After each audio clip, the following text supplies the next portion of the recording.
Livro A Conjuração Anticristã, Monsenhor Henri de Lassus. Capítulo 20. Sob a Assembleia Nacional. Jamais uma reação foi mais forte e jamais saiu tão evidentemente das entranhas da nação do que a reação de 1871. Gambetta, que tinha o poder nas mãos, fez o possível e o impossível, primeiro para retardar as eleições, depois para torná-las favoráveis a si. Eis aqui algumas correspondências bem significativas. Gambetta a Jules Favre. Insisto mais do que nunca em considerar as eleições gerais como funestas para a República. Recuso-me a aceitá-las e a realizá-las. Delegação de Tours, em Paris. Os eleitores seriam provavelmente reacionários. Isto é cheio de perigos. Gambetta ao prefeito de La Rochelle. É necessária uma Assembleia Republicana. Fazei tudo o que as eleições exigirem. Chalemel Lacour, Rhône. A Assembleia será ruim, se nomeada sem pressão republicana, etc, etc. Apesar dessa pressão revolucionária, a Assembleia Nacional foi católica e monarquista. Conhecemos o que ela fez. Jamais uma decepção mais cruel sucedeu a uma esperança tão grande. O país viu cair sem pesar, no dia 4 de setembro de 1870, um regime que pela terceira vez havia comprometido sua existência. Mas nas eleições de 8 de fevereiro de 1871, o país manifestou sua pouca confiança na República, que fora proclamada sem ele. Ele enviou a Bordeaux para compor a Assembleia Nacional uma maioria considerável de homens conhecidos por seus sentimentos católicos e realistas. Do ponto de vista político, a Assembleia compreendia 400 realistas, legitimistas e orleanistas, mais ou menos em número igual, 30 bonapartistas e 200 republicanos de diversos matizes. O primeiro ato da Assembleia Nacional foi pedir orações em todas as igrejas para suplicar a Deus o apaziguamento das discórdias civis e de pôr fim a nossos males. Somente 3 deputados se opuseram a essa moção. Depois ela declarou de utilidade pública a construção de uma igreja sobre a colina de Montmartre, segundo o pedido feito pelo arcebispo de Paris, isto é, para ser dedicada ao Sagrado Coração, como ex-voto de arrependimento, de oração e de esperança. Ela queria levantar o país humilhado e desamparado, e foi a Deus que ela pediu os meios, nisso obedecendo ao seu mandato, como aos seus próprios sentimentos. O exército está por ser refeito. A lei que o reorganiza estipula que cada domingo e cada dia de festa um tempo suficiente será concedido aos soldados para cumprirem seus deveres religiosos. Os capelães são restabelecidos, não mais ligados aos regimentos, mas, o que é melhor, às guarnições e aos campos. Após o exército, o ensino. Reforma-se o Conselho Superior de Instrução Pública. A Igreja recebe lugar nele na pessoa dos bispos. Logo em seguida, o ensino superior é declarado livre e as universidades católicas se constituem. As comissões administrativas dos estabelecimentos de caridade, hospícios, hospitais, entidades de beneficência são reorganizadas. O pároco é chamado a ter assento nessas comissões ao lado do prefeito. A liberdade do bem não é mais entravada. Não somente a Sociedade de São Vicente de Paulo se reconstitui, mas círculos operários se multiplicam nas cidades, os patronatos se multiplicam nos campos e a instrução religiosa prepara gerações cristãs. Como esse belo entusiasmo pôde ser interrompido e depois virado para o sentido inverso? Muitos dos membros da Assembleia Nacional eram pouco afeitos às intrigas do parlamentarismo. Eles se deixaram sugestionar. Muitos também tinham o espírito cheio de meias-verdades do catolicismo liberal, frequentemente mais funestas no dizer de Pio IX do que os erros manifestos. Thiers, que na sua juventude tinha feito sobre o crucifixo juramento de ódio à realeza e que na sua velhice tinha ambição de governar a França e de reinar, depressa apoderou-se da direção da Assembleia Nacional para conduzi-la aonde ele queria. E ele próprio não fora conduzido pelos que adularam sua ambição, que esperavam obter proveito com isso? Era preciso, inicialmente, conjurar o perigo de uma restauração monárquica na pessoa do conde de Chambord. Esse príncipe, tão cristão e tão francês, era ao mesmo tempo tão firme nas suas perspectivas de governo que nenhuma esperança podia nascer de fazê-lo renovar a falta praticada por Luís XVIII.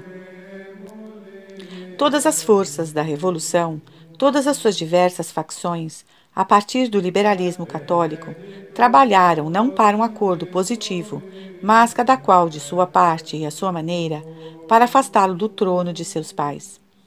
Primeiramente foi a Comuna, protegida por Bismarck, conduzida, em suas primeiras horas, por Thiers e sustentada pela franco-maçonaria.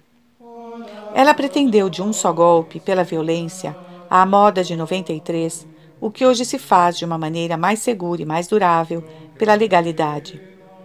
No dia 26 de abril de 1871, 55 lojas, mais de 10.000 franco-maçons, conduzidos por seus dignatários, revestidos com suas insígnias, foram em procissão até as muralhas para lá desfraldar suas bandeiras.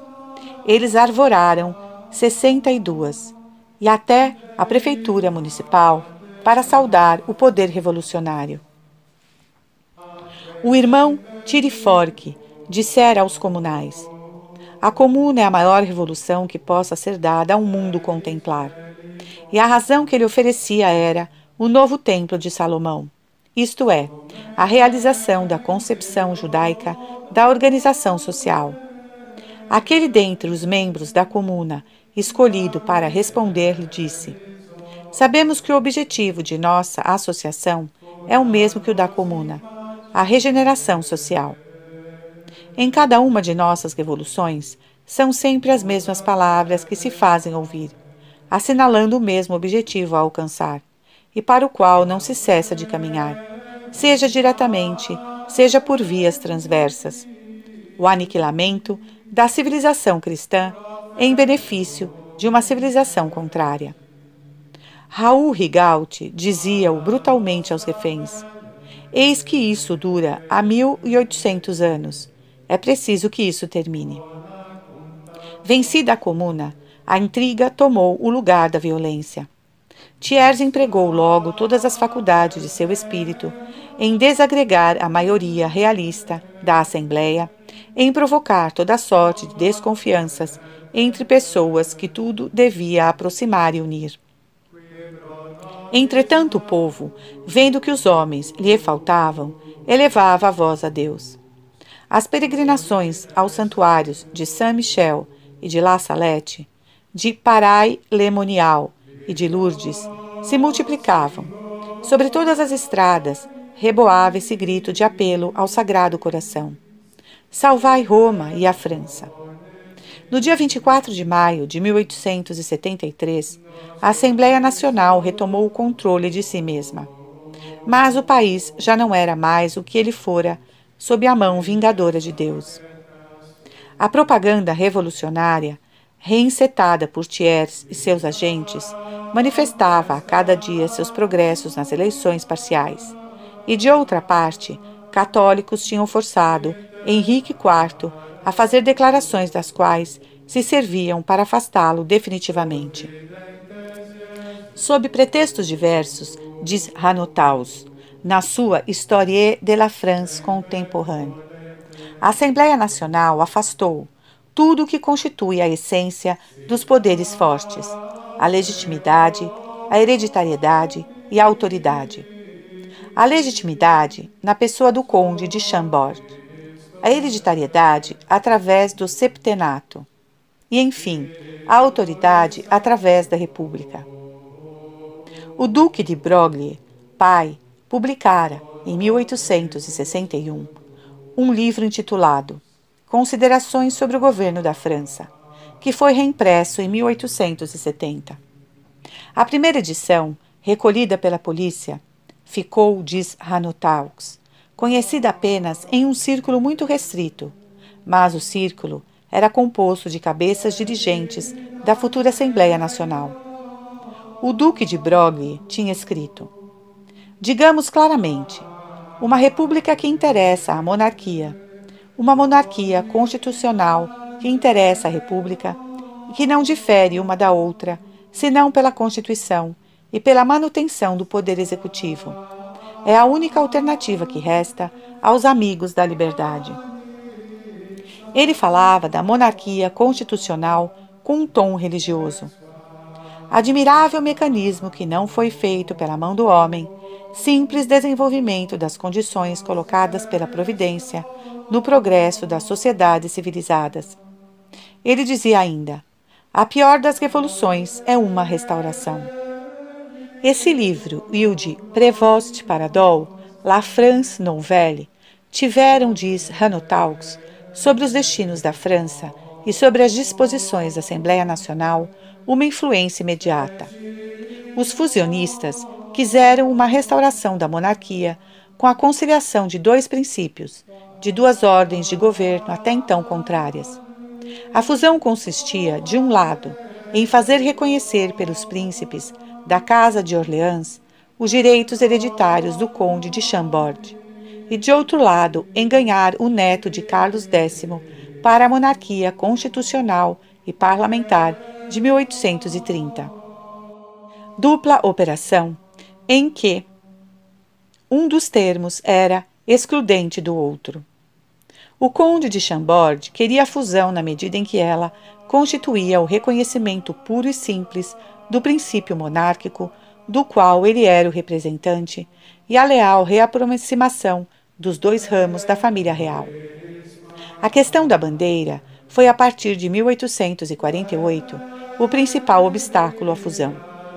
Enquanto que, para o Conde de Chambord, a bandeira branca, símbolo do direito dinástico dos Bourbons, era o emblema necessário da monarquia tradicional e hereditária, os parlamentares e os liberais reclamavam irredutivelmente a manutenção da bandeira tricolor representativa das ideias de 1789 e de 1830. Se eu tivesse admitido todas as concessões que me eram solicitadas, aceitado todas as condições que me queriam impor, diz o Conde de Chambord ao Marquês de Dreux-Brezé, eu teria talvez reconquistado minha coroa, mas eu não teria ficado 6 meses sobre meu trono. Antes do fim desse curto espaço de tempo, eu teria sido de novo relegado ao meu exílio pela Revolução, da qual eu me tornara, desde meu reingresso na França, o prisioneiro. De sua parte, a Alemanha não dissimulou sua viva oposição à realeza tradicional. O barão de Plance, antigo deputado de Albi, antigo escudeiro do príncipe Jerônimo Napoleão, conta em seus souvenirs esta conversa. Republicano, certamente o príncipe Napoleão o era, e como após um jantar no castelo de Monza, residência de seu cunhado, o rei Humberto, ele o manifestasse energicamente ao príncipe imperial da Alemanha, mais tarde Frederico III, este, tendo-lhe pedido permissão para falar livremente, disse-lhe essas palavras, que convido todos a meditarem. Senhor, na França, a República, na minha opinião, não tem razão de ser, e se vós a tendes, foi porque nós vô-la demos, para a vossa infelicidade. Obtive do próprio príncipe essa declaração de imperial franqueza. Sabemos que em 1872, as sociedades secretas se puseram de acordo com toda a Europa para impedir o acesso de Henrique V ao trono. 15 dias após sua morte, em 9 de setembro de 1883, numerosos franco-maçons reuniram-se na loja dos hospitaleiros de St. Ouen e o irmão, Quenot, bebeu a saúde da morte de Henrique V. Esse brinde foi coberto de aplausos e de risadas. Logo após, o mesmo Quenotte bebeu a saúde de Bismarck. No dia 28 de outubro de 1873, Monsenhor Dupanloup escrevera a Presence, um ministro protestante. Minha convicção profunda é de que os males da França, se o que se está preparando fracassar, espantarão o mundo. Iremos de calamidade em calamidade até o fundo do abismo. A maldição do futuro e da história recairá sobre aqueles que, podendo assentar o país sobre bases seculares na estabilidade, na liberdade e na honra, tiverem impedido esta obra e precipitado essa infeliz França no momento em que ela tentava um último esforço para salvá-la, no declive fatal em que ela é arrastada há bem mais de um século, de catástrofe em catástrofe. Que tristeza e que remorsos para certos homens, forçados então a se dizerem: houve um dia, uma hora, em que se teria podido salvar a França, em que nosso concurso teria decidido tudo, e que nós não quisemos.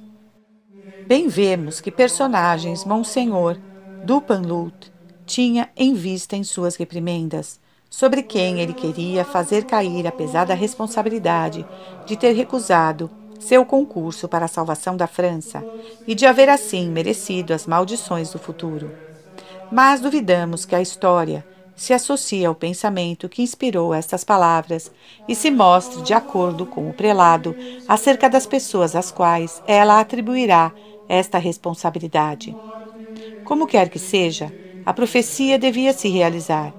Fomos precipitados, desde aquele momento, no declive fatal, e agora rolamos para o abismo. A Assembleia Nacional fez excelentes leis e permitiu a fundação de excelentes instituições, mas logo os republicanos aboliram essas leis, destruíram essas instituições, forjaram leis e estabeleceram instituições em sentido contrário. A Assembleia atribuía com razão, no seu modo de ver, a primeira importância às questões religiosas e morais, depois às questões sociais. Ela se enganava no colocar em último lugar, na ordem de sucessão, a questão política. No trabalho da lavoura, o arado é muito mais importante do que os bois que o puxam.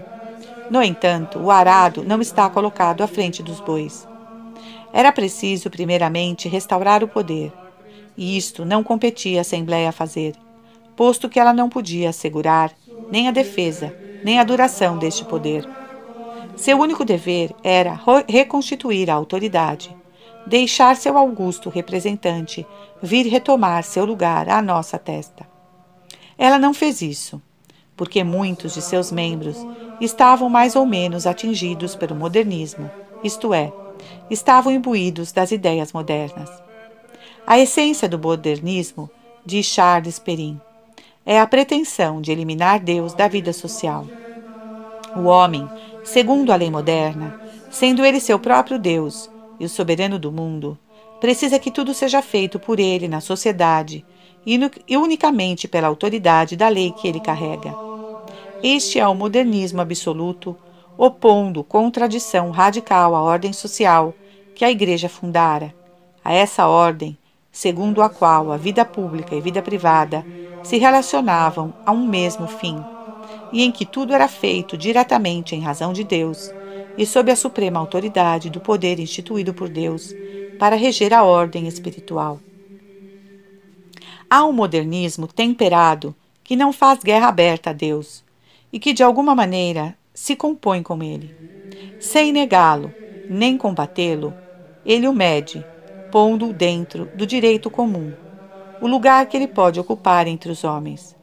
Com esta tática, conservando as aparências de um certo respeito, ele coloca Deus sob a dominação e sob a tutela do Estado. Esse modernismo temperado e circunspecto é o liberalismo de todo grau e de todo matiz. Pode-se dizer com igual verdade, é o maçonismo, como veremos mais adiante. Segundo as circunstâncias, continua Charles Perrin, A revolução se inclina para um ou para outro lado, mas permanece sempre a mesma quanto à sua pretensão fundamental: a secularização da vida social em todos os seus graus e sob todas as suas formas. Que estranha ilusão! Que singular contradição! Vangloriar-se de restituir à nossa época alguma estabilidade, ao mesmo tempo em que se aceita, em não importa que grau, de uma maneira ou de outra, tão atenuada quanto possa ser, a ideia do modernismo. No recolhimento de seus últimos anos, Guizot, o homem de 1830, fez, não obstante, esta confissão e endereçou aos do seu partido esta exortação. Nós nos acreditamos os sábios, os prudentes, os políticos. Não somente não reconhecemos os limites do nosso poder, como também os direitos do poder soberano que governa o mundo e a nós mesmos.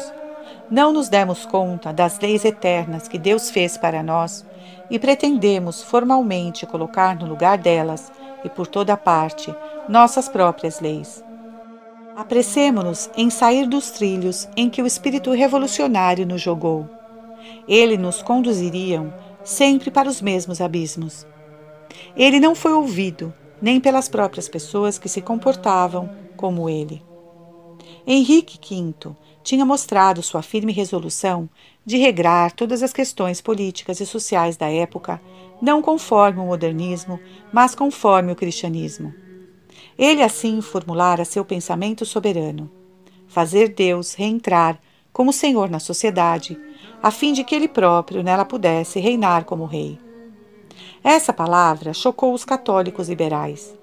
Em relação aos que não estavam infectados pelo modernismo, ou estavam apenas em dose fraca, eles não sabiam o que era a franco-maçonaria, nem o papel que ela desempenhava há 2 séculos. Foi a confissão que Marceret lealmente fez. Essa ignorância os deixou hesitantes, incertos a respeito do que deviam fazer, e diante dessas hesitações, a revolução tornou-se mais afoita e acabou por arrebatar o lugar. Houve, no entanto, alguns homens que tiveram a instituição das medidas que deveriam ser adotadas contra as sociedades secretas internacionais. Encontramos a prova disso no relatório da Comissão de Sindicância Parlamentar sobre a Insurreição de 18 de março. Eis aqui, com efeito, o que se pode ler em H. Ameline, no fim do tomo 3º dos depoimentos. O presidente da comissão: medidas especiais devem ser adotadas contra as sociedades secretas afiliadas a facções estrangeiras. Disse que se prestaria um grande serviço à França, destruindo a Internationale. Mas qual é o meio de chegar a isso? Não é deportando alguns indivíduos. É preciso que os que fazem parte das sociedades secretas afiliadas a sociedades secretas estrangeiras deixem de ser cidadãos franceses e, por essa razão, possam a qualquer momento ser expulsos do território. Porque as medidas propostas pelo presidente da comissão por ocasião da insurreição de 1871 não foram aplicadas à franco-maçonaria? Não se conhecia, não se ousava. Livro A Conjuração Anticristã, Monsenhor de Lassus, capítulo 21. Sob a Terceira República. Em outubro de 1872, foi realizado na província de Novare, em Lucano, um conciliábulo dos principais chefes da maçonaria italiana. Nessa convenção, Félix Piatti representava a França e o general Etzel representava a Prússia. Decidiu-se aí a ditadura do franco-maçom Gambetta. A realização desse projeto parecia muito inverossímil e impossível. Gambetta voltava de San Sebastián, colocado entre as ruínas da guerra e as ruínas da Comuna. Tinha também contra si as desordens financeiras de sua primeira ditadura e os tráficos que o tinham marcado. Esses obstáculos pareciam intransponíveis. A franco-maçonaria soube aplainá-los. As comissões de sindicância da Assembleia emudeceram.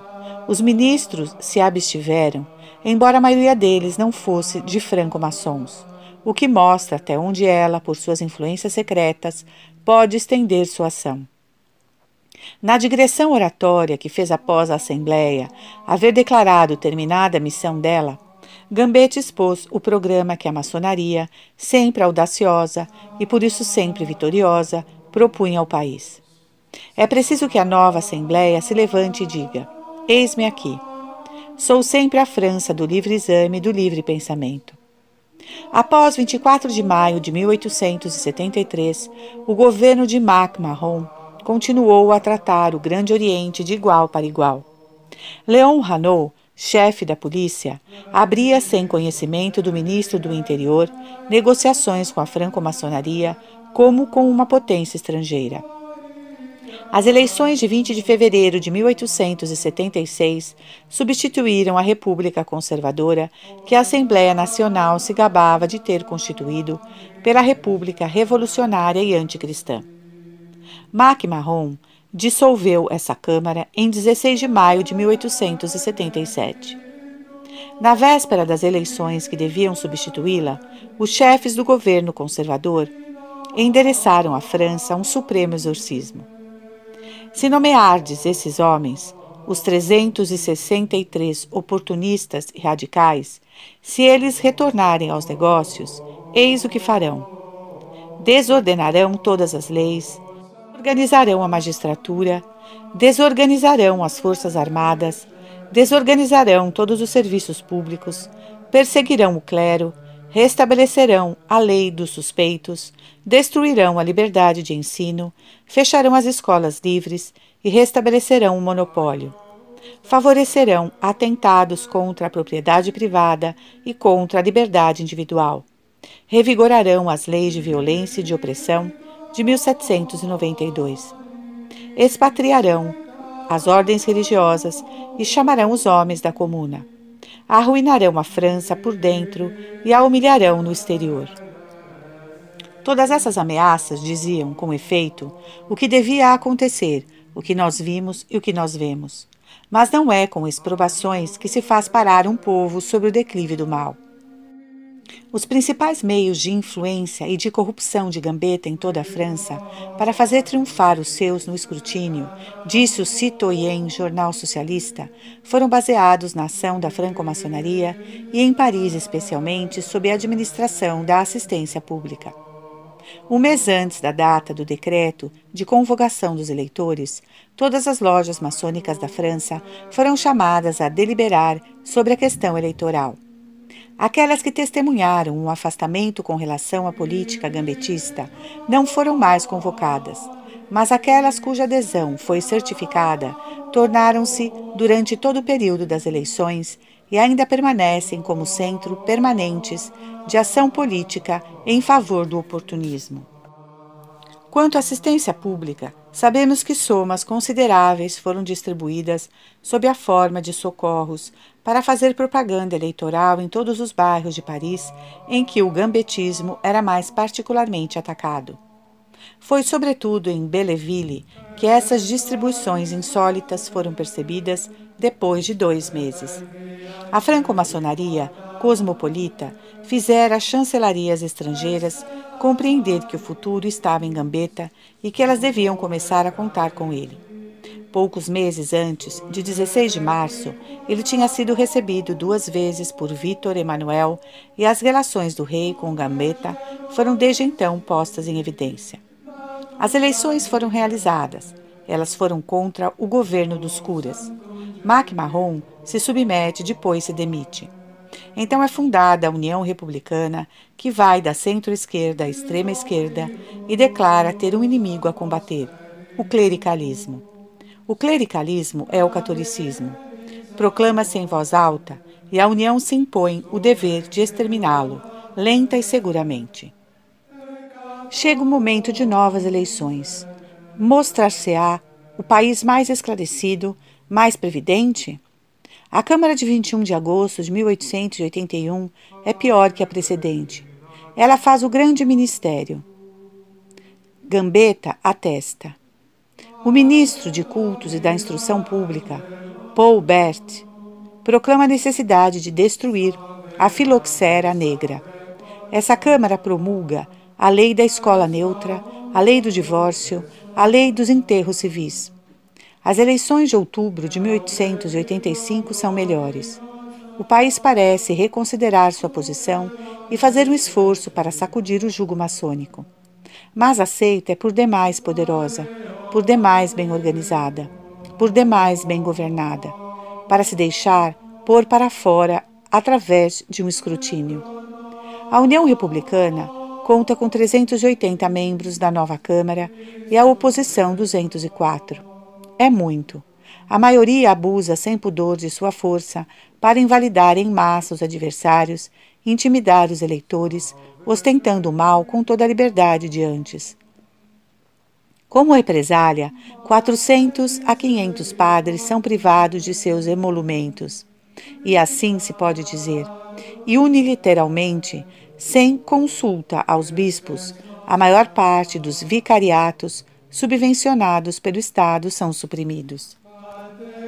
A partir de então, nada mais segura a seita. Ela faz o que quer, na hora e na medida em que ela julga oportuna, para chegar com segurança a seus objetivos. O Plano Geral da Guerra contra a Igreja foi entregue à Câmara em 31 de março de 1883 por Paul Bert. Permanece como o documento capital daquela época. Separação entre a Igreja e o Estado. Denúncia da concordata. Secularização dos bens do clero regular e secular. Eis o que devia ser pacientemente perseguido. Enquanto se aguarda a realização desse desiderato, é preciso servir-se da concordata como uma arma para afligir com segurança a Igreja. A concordata, dizia Paul Bert, ao terminar, dá ao Estado uma arma poderosa, se ele souber se servir dela. E essa arma é a escolha dos bispos e a aquiescência dada à nomeação dos curas. Ferri, Waldeck, Combes, Loubet, Briand, Clemenceau não tiveram nenhuma política pessoal. Eles executaram passivamente as ordens da maçonaria para a realização do plano cujas linhas ditadas por ela Paul Bert havia traçado. Cada ministério teve parte a executar este plano e cumprir sua obrigação com maior ou menor habilidade, mas ele avançou em ordem. A Câmara de 1889 promulgou a Lei sobre as Fábricas, a de 1893, a Lei do Desenvolvimento. A de 1898 prepara a separação entre a Igreja e o Estado na Lei sobre as Associações. A de 1902 termina a separação. A de 1906 tira desta os efeitos que a seita aguardava. Em janeiro de 1892, 15 anos após a substituição da República Conservadora pela República Maçônica, os 6 candidatos franceses, aos quais aderiram 12 arcebispos, aí compreendidos seus coadjutores, e 65 bispos, entre estes incluídos 2 bispos titulares, publicaram como Exposição sobre a situação criada para a Igreja, seguida de uma declaração. Eles começavam por lembrar as palavras que acabavam de ser ditas no alto da tribuna francesa em nome do governo. A República está cheia de consideração pela religião. Nenhum governo publicano teve o pensamento de contrariar a religião, no que quer que seja, ou de restringir o exercício do culto. Nós não queremos, e o Partido Republicano por inteiro não quer, ser representado como tendo, em algum momento, pretendido invadir o terreno religioso e atentado contra a liberdade das consciências. A essas palavras cínicas, os cardeais vinham opor os fatos. Eles começavam dizendo: o que infelizmente é verdadeiro é que depois de 12 anos o governo da República é coisa diversa de uma personificação do poder público. Ele tem sido a personificação de uma doutrina, digamos, de um programa, em oposição absoluta à fé católica. E ele aplica essa doutrina, realiza esse programa, de tal maneira que nada há hoje, nem pessoas, nem instituições, nem interesses, que não tenham sido metodicamente agredidos, diminuídos e, tanto quanto possível, destruídos. Nossos leitores sabem qual é essa doutrina, de onde ela vem, a que época ela remonta, quais foram seus inventores. E também não ignoram que ela é a associação tenebrosa que se encarregou de fazer triunfar e estabelecer seu reino sobre a ruína de todas as instituições cristãs, com enorme prejuízo para todos os interesses legítimos. Entrando nos detalhes, a exposição examinava a conduta do governo relativamente a Deus e ao culto que lhe é devido, relativamente ao clero, ao ensino à família. 13 anos se passaram desde então. Cada um desses anos viu serem promulgadas novas leis e novos decretos que assinalam todos a mesma tendência, a vontade de liquidar o catolicismo na França. Foi o que o Papa Leão XIII observou alguns dias após a declaração dos cardeais. Como não seríamos tomados de uma viva dor no momento presente, ao considerar a fundo o alcance da vasta conspiração que certos homens formaram para aniquilar na França o cristianismo e a animosidade que colocam para alcançar a realização de seus desígnios, calcando aos pés as mais elementares noções de liberdade e de justiça, no que diz respeito ao sentimento da maioria da nação e aos direitos inalienáveis da Igreja Católica?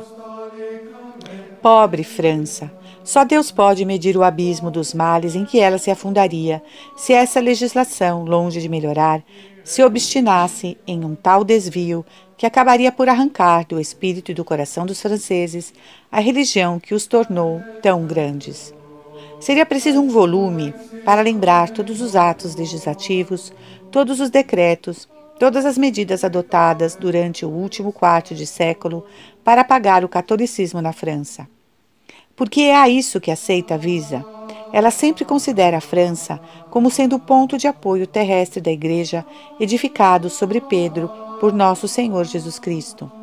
Ela quereria fazê-la desaparecer do meio das nações. Nós elaboramos um resumo sumário da perseguição na Semaine Religieuse, da Diocese de Cambrai, por ocasião da penúltima eleição legislativa. Inútil reproduzi-lo aqui. Os fatos ainda estão na memória e sob os olhos de todos. Mas o que importa verificar é que todas essas medidas de perseguição foram impostas pela franco-maçonaria. Pode-se afirmar, sem ser temerário, dizia em setembro de 1893 um jornal que tinha fama de refletir as ideias preponderantes do seio da Grande Oriente, Le Martin, que a maior parte das leis sob cujo jugo estão os franceses, falamos das grandes leis políticas. Foram estudadas pela franco-maçonaria antes de aparecerem no diário oficial. E acrescentava: a lei sobre o ensino primário, as leis militares e, entre outras, a lei sobre a obrigação do serviço para os seminaristas, voaram da Rua Cadete para o Palácio Bourbon. Elas, para lá, voaram invioláveis e definitivas.